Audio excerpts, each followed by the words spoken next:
It's 26 minutes to 5, and being a Friday afternoon, it's time once again to welcome Luke Smith from Envision Financial with our half hour of how to make money, save money, and invest money, and everything else to do with financial matters. And especially at this time of the year, we're right on Christmas. You know what? Exactly. Today we're going to talk about spending some money. Yeah. The best part of money, spending it. Well, I noticed you got here, what are some of the strategies people could use to get through Christmas without blowing the budget? Yeah. Rip up your credit card. No, great starting one. Or as my wife says, just make the budget massive and then you can't blow through it. So that's. I always have the answer to these. Oh, she's got the financial wizards. But I guess everything. I guess there is you've got to have a strategy for everything you do in life, and of course this time of the year is no exception, because you can actually blow yourself out of the water. Yeah, look, this is a bit of a fun one. You know, we've come to the end of the year. We've talked about a few fairly heavy topics, and we've got a little technical some weeks, and sometimes too technical. And today's really just about, I guess, people remembering a few key basic things which can get you through Christmas, because whilst we all love our families and we want to give out presents and show that, you know, presents are the new way of saying I love you, it pays to be a little strategic about it. And what we're going to touch on here really is, you know, have a plan. Think about what you're going to buy. Have all the love in the world, but have a plan how you spend it. Yeah, look, exactly, and be prepared. I think people get caught doing things at the last minute, and last minute shopping gets very expensive because I need this and this and this and that and this. Go any other way. Well, I'm with you. I've always walked up until, you know, the night before and raced out and hoped that somewhere's open till midnight. But if you're organised and actually know what people want and ask the question, there's nothing wrong with asking somebody, you know, what would you like? And I know perennial problem I've always had from my dad is the bloke's got everything. You know, and even if you thought he didn't have it, he's probably got it in a drawer somewhere. Well, once you get the man who has everything, penicillin. Well, okay. That one out. I thought you were going to say Johnny Walker, but you know, it's probably a little early in the afternoon for that. But you know, ask. I think that's a big thing. There's nothing wrong with asking. Do you need something? Would you like something? Is there something that you've been saving up for that I could contribute to? Could I buy it for you, or anywhere in between? Because you don't know what somebody's had their eye on for a little while, or you don't know what they may be saving for, or you may not know what they actually like. And rather than getting more aprons, more book vouchers, more undies, more socks, just ask, hey, is there anything you'd really like that I could get you? And sometimes you could then find out it was something completely out of left field. And maybe a little cheaper than what you were planning. Exactly right, that's a win. And you know, the perennial favourite, if all else, goes sideways, gift cards are great, because then you don't have to get offended that, you bought somebody the wrong size undies. And they've got to go and take them back because you thought they were a little smaller than they were. You never know. So a gift card's a great way of being able to do that. Yeah. It may or may not be tax deductible. Go and speak to your accountant about that.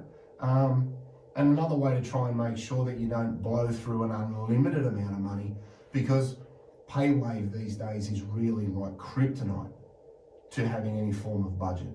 If you want to control how much you spend, go old school. Go to the ATM, pull out some cash, leave Westfield without going back to the ATM, and use the money that's in your wallet as a forced way of saving, because then you'll be engaged with the purchase, you'll be engaged with its value, and you'll have that limit in your purse or in your wallet that you know you can't go past. And if you need to, leave your cards at home to avoid temptation. That's really good advice, because I know years ago I gave up credit cards completely. I have a debit card, that's all I have. So that if I can't spend it, and I haven't got it, I can't spend it. Simple as that. Yeah, and even if you've got plenty of money in your account and you can still with PayWave, you can avoid realising in January that credit card bill, on top of a rising mortgage, on top of expensive lettuce, on top of expensive petrol, is one more thing that you've got to try and either get through, regret, or change your behaviour in January and February to try and cover the credit card bill you've got, which was a whole load of presents that people really didn't need, that's caused you more angst in the new year. And if you can avoid that, that'd be fantastic. Or bring your credit card limit right down. Ring the bank and go, hey, listen, I've got a $30,000 limit on this card. Can you drop it to 4? So then if you do go to buy something, Sorry, reject. Exactly right.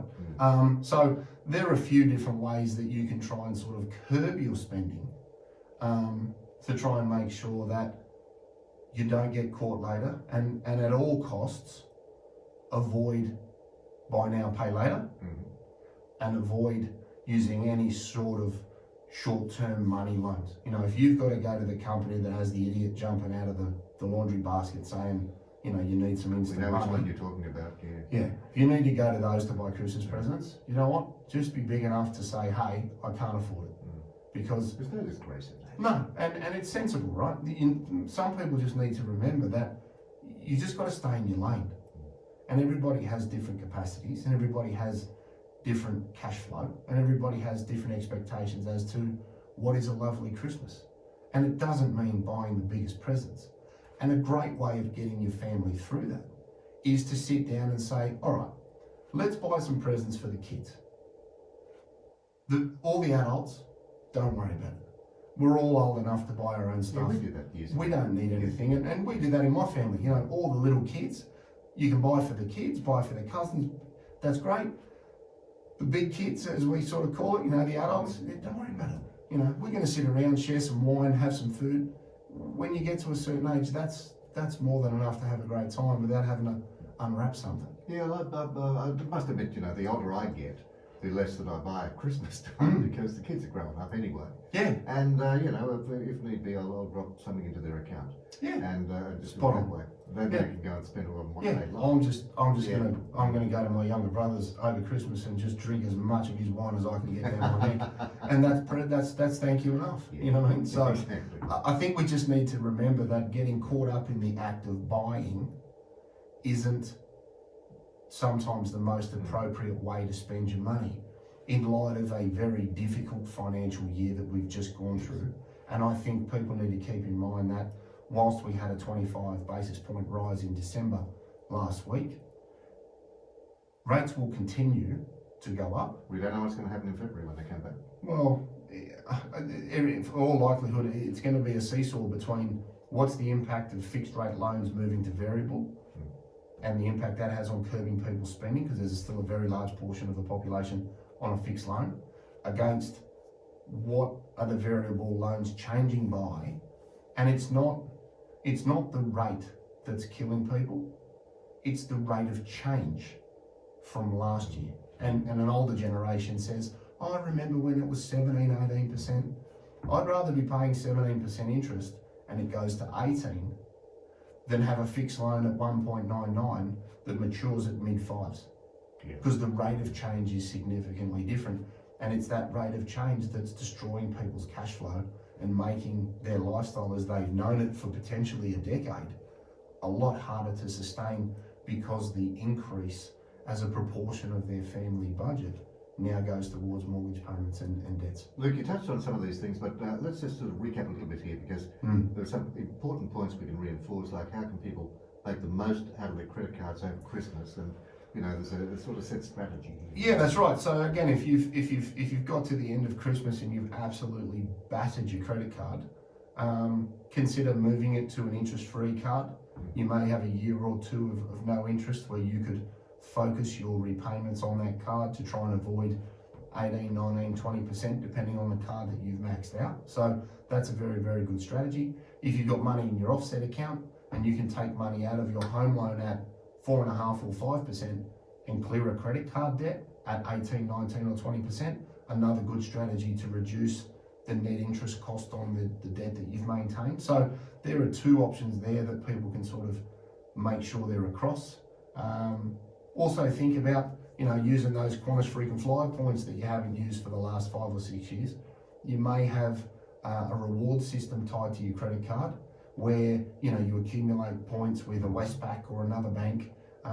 Think about using some of those to get some of the gifts that you could give away at Christmas time to avoid that cash flow cost to you directly, because there are a number of reward systems that the banks have now with aligned cards with different places, and you can get some wonderful gifts using points. So that's another great way to get you through Christmas without incurring any of the cash flow cost of having to pay for things. So there are a few different ways that you can sort of cut the edges there and limit the direct cost to you when it comes to buying presents. Yeah, of course, you've always got those, not so much hidden costs, but the unexpected costs around Christmas time too that come up, whatever they might be. Yeah. Like, if you've got to hook down the coast or something very quickly, whatever the thing, it's going to cost money.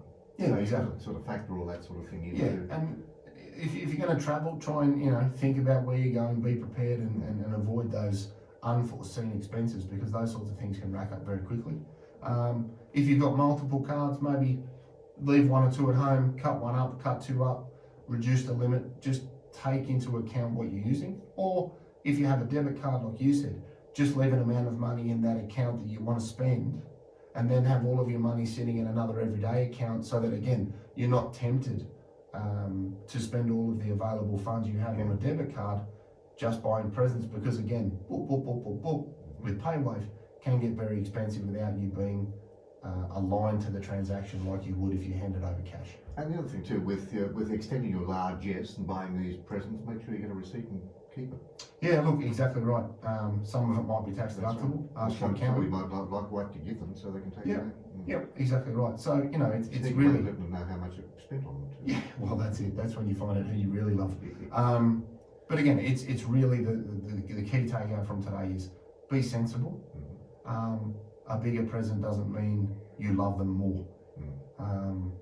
It's supposed to be about giving and sharing and spending time with families. And as I say, there are a lot of families out there doing a lot harder than they were 6 to 12 months ago. So I think being realistic within a family unit could be very well appreciated, because if you're in a different position to other family members and you give massive gifts, you may actually cause some friction unnecessarily or unintentionally. So being fair and reasonable about Christmas for all involved is a really sensible way of coming at it. Okay, 14 to 5, Luke Smith from Envision Financial with us over Friday afternoon, every Friday afternoon at this time. Back in just a moment.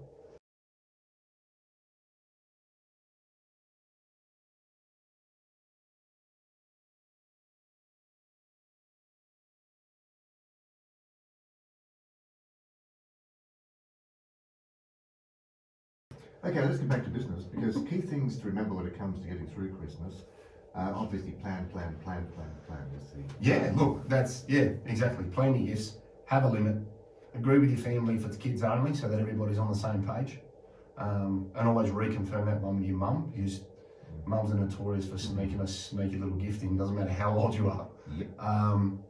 Roll your cards over to interest-free options after the festive season. If you have maxed out and gone a little silly, or had a couple of nights out in town and got some weird and wonderful entries on your credit card the next morning, think about rolling that into an interest-free loan, or try and use money in an offset account if you want to transfer the debt. If you can move the debt, clear the credit card with money out of your home loan, and then have 4 or 5% interest on that and pay it back against 19 or 20 on the card, that's a good way of reducing the net interest expense that you incur. And if you're a self-confessed shopaholic and your knees go wobbly in a Jordan sneaker store, go in there with a reduced limit on your credit card. That's another way of having a forced change of behaviour, because again, as I said before the ad break, with PayWave is like kryptonite to trying to understand the magnitude of your spending and the damage that you've done along the way. And if all else fails, go to the ATM, take out the cash you want to spend, leave your cards at home, spend that cash so at least you've got a floor in your spending. And if once that wallet or purse is empty, there's no way of getting any more money, and you've got to make that last. So it's worked for decades, and it'll continue to work. It's just about making sure that you proactively make good choices, and just you're aware. And just, I think, being aware through Christmas is great. Everybody can have a great time, and nobody has to suffer too much financial stress on top of everything else we've gone through this year. You can get into January and enjoy Christmas and remember Christmas and it be positive against, oh, look what it's caused, and then have problems leading into January. I think the other thing too, Luke, is that if you do use your credit card, no matter what your limit is, no matter what your budget is, make sure when a payment is due, you pay it on time, because otherwise you're going to be into all sorts of and look, again, that's you're spot on, and that's where you might want to go to your bank and look, set up an automatic direct debit. or a sweep authority and link an account to your credit card, so that if it does fall on a particular day, it's swept out of your account automatically. It's automated, you can't forget, because if you do pop down the coast and it's due that day and you forget, and you get to Nan's place and there's no internet, and a raft of stupidity can occur over Christmas. But if you don't have to think about it because it's automated, great way of avoiding unnecessary interest by paying everything on time and staying on top of your budget. I like that idea of buying all your gifts on one card too. I think that's very important. Yeah, look, it's a great way of doing it, and I've got a group of mates and we go away together, and we do that when we travel. One person pays for everything, and then at the end of the trip you just cut it up by the number of people that were there, and there's no ifs, buts, maybes, and there's no arguing over anything. But it's a great way of controlling the costs associated with a specific thing, and presents can be one of those. Yeah, I think we did the same thing when we went overseas, and my partner and I, we just each put a couple of thousand into this one card, which was good anywhere, and a debit card, of course. And then if we needed to top that up, well, okay, so be it, we'll go half in again. Yeah, perfect. And that's again about being prepared. It's not rocket science. No, but it comes back to being prepared can avoid unnecessary lazy tax, for use of a better word. Is being unprepared can be a tax in itself, because you'll pay more, you'll incur interest, you may miss a payment date.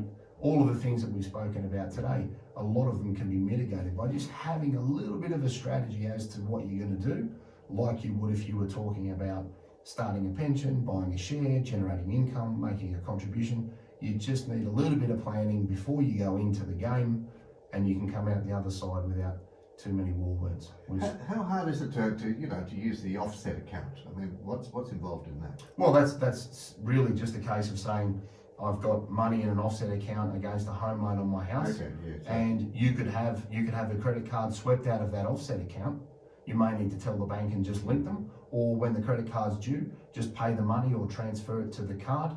But it's a great way of, if you do need to carry that debt, carry it at a much lower interest rate, which will be your home loan interest rate, than that on the credit card at 18, 19 or 20%. So you're just trying to mitigate the damage when it comes to interest, and use the cheapest source of funding that's available to you. So two real big takeaways there is be prepared and have a plan. Exactly right. Just like most things. If you're early, you're never late. Well said. Where did that come from? Throw it back immediately. But where can listeners get more information? Yeah, so the office number 62604749, envisionfinancial.com.au on the internet. We've got the podcast, The Strategy Stack at Luke Talks Money. That's on iTunes and Spotify. We've got the YouTube channel Envision Financial Canberra, where we've got all of the shows, so you can watch it on your phone. We've got YouTube Shorts. We've got TikTok. The handle there You've got TikTok. As my daughter says, the Tiki-Toker. That's the Strategy Stacker. And then we've got the book dropping in March, Smart Money Strategy, Your Ultimate Guide to Financial Planning. So that'll be in bookstores and online in March. That's going to the print in the next week or so. So nice one. Very exciting. So it'll be out in March? Yeah, it drops in March. Terrific. Exactly. Okay, so what are you doing for Christmas? Mate, I'm off to my younger brother's to empty his cellar. So I'm going to keep it really simple. He's looking forward to that, I'm sure. Yeah, my little girls have got motorbikes for Christmas, and they're very upset because they're still trying to work out how we get motorbikes to Uncle Barney's house so they can ride them at Christmas. So I'm sure you'll find a way. I've got to break that news to them shortly. You have a wonderful break. You too. And we'll catch you. Well, I think Leon's back with you next week. You back next week? Yeah, I'm back next week, and then Leon should be here. We hope. Yeah. Anyway, he'll be resting up and fighting fit by next Friday. we would hope. Take care, mate. Good to see you. Great to have you. Okay, Luke Smith from Envision Financial, and he'll be back next Friday between 4:30 and 5 o'clock with more fantastic advice.